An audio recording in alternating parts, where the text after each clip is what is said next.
यौम आजादी मनाने जा रहे हैं। मैं ये समझता हूं, हम ये समझते हैं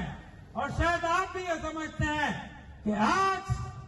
जो मार्का हक की बदौलत ये हम 14 अगस्त मनाने जा रहे हैं, ये सब मार्का हक की बदौलत है, पाक फौज की बदौलत है। जिस तरह हम पर यह हमला किया गया था, भारत ने हम पर हमला किया था, जिस तरह मुंह तोड़ जवाब किसी सियासी पार्टी ने नहीं, पाक फौज ने दिया। और यही पाक फौज है इस मुल्क में ज़लज़ला आए, सैलाब आए, हमारी मदद को आती है।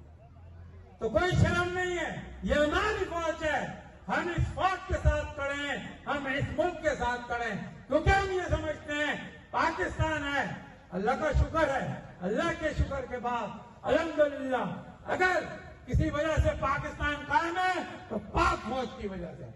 हमारी सियासी पार्टियों का किरदार जब से पाकिस्तान बना है आप सबके सामने, आज जो आवाम का हशर है,